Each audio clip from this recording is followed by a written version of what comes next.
Hello, today we're going to talk about acids and bases. Alright, so what is the definition of an acid? So everybody knows that acids are colorless. Acids have a pH less than 7. Acids are sour and acids are corrosive. But all these are not the definitions of acid. So, what actually is an acid? An acid is basically a proton donator. Why proton donator? Alright, let's see an example. Everybody knows that hydrochloric acid is an acid. Hydrochloric acid, before it dissolves in water, it does not have any acidic properties. Hydrochloric acid, in fact, is a covalent molecule.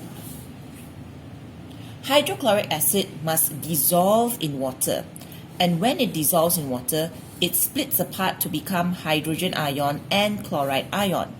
Now, this hydrogen ion is the one that causes it to be acidic.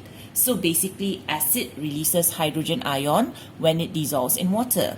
But what is a hydrogen ion exactly? Hydrogen ion, let's look at a hydrogen atom first. Everybody knows that hydrogen atom is basically one proton, one electron, and no neutrons. That means in a hydrogen atom, it has one proton in the nucleus and just one electron hanging around outside. Now what happens is, when this hydrogen atom becomes a hydrogen ion, what it does is it releases that one electron. If it releases that one electron on the outside, what's left? Basically, what's left is just a proton. So a hydrogen ion is just a proton. Now, what happens is, since acids release hydrogen ions when they dissolve in water, therefore they are called proton donators. Now, the opposite is true for a base. You don't have to think whether a base is an alkali, is it a metal, is it a metal oxide, as long as it's a proton acceptor, meaning that it will react with the hydrogen ion and it will absorb it, it will receive it. That is called a base. So, to make it a little bit easier, basically, all metal oxides, metal oxide, metal oxide, metal oxide, magnesium oxide, copper oxide, zinc oxides are all metal oxides, and all metal hydroxide, potassium hydroxide, sodium hydroxide, calcium hydroxide. All metal oxides and all metal hydroxides are considered base because they are all proton acceptor. Alright, now let's talk about acids first. We already know that acids are considered proton donators. Now, are they only one type of acid? No, there are actually two categories of acids. There are strong acids and there are weak acids. So what happens is that strong acids are basically inorganic acids. For example, the ones that we usually use in the lab, hydrochloric acid, sulfuric acid, and nitric acid. A weak acid is, for example, organic acids that we can consume, like vinegar, which has ethanoic acid, citric acid, malic acid, and so on. Now, if we take an example, let's say hydrochloric acid. Remember what I said just now? It is a molecule, a hydrogen chloride molecule. And when it dissolves in water, then it will split apart or ionize to become hydrogen ion and chloride ion.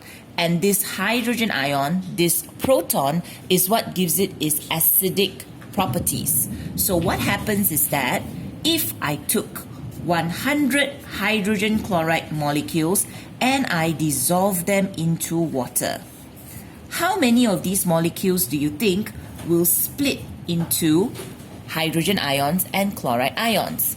Well, all 100 of them will split apart. meaning that I will get 100 hydrogen ions and 100 chloride ions. So in this aqueous solution of hydrochloric acid, I will have a lot of hydrogen ions and a lot of chloride ions. So of course, in chemistry, we don't use the term a lot. We say that it has a high concentration of hydrogen ions, and therefore it will have a low pH. For example, pH 1 to 2. So this is a strong acid. The definition that we use is an acid that ionizes completely in water, meaning that every single molecule ionizes to become hydrogen ions. So a strong acid ionizes completely in water. For comparison, a weak acid will only ionize partially. This is ethanoic acid. It ionizes to form ethanoate ion, and of course it releases hydrogen ion because it is a proton donator. Therefore, it is still considered an acid. So what happens here is, if I had 100 ethanoic acid molecules and I put it in water, how many do you think will form hydrogen ions? Will I have hydrogen ions? Of course, it will ionize. But out of 100, how many will form the ions? Well, maybe just one. And what about the other 99%? The other 99% are still in the form of molecules. So therefore, it is only partially ionized. So inside an aqueous solution of ethanoic acid, I will have hydrogen ions, I will have ethanoate ions, and I will also have ethanoic acid molecules. So the concentration of the hydrogen ions are very, very low. Therefore, it gives it a higher pH. For example, pH 3 or 4. So this is called a weak acid.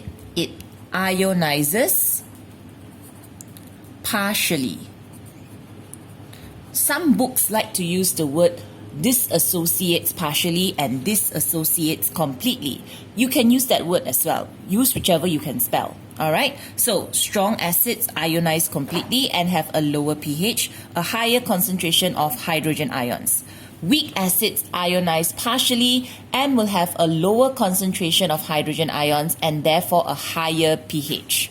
Okay, now if you notice one last thing, this equation is reversible, meaning that if, let's say, one more molecule of ethanoic acid decides to form another hydrogen ion, these hydrogen ions and ethanoate ions can combine together to form a molecule again, making the concentration of hydrogen ions always lower. So it doesn't matter how high the concentration of the acid is, the pH will always be slightly higher as compared to a strong acid. Okay? We'll talk more about bases in our next video. See you!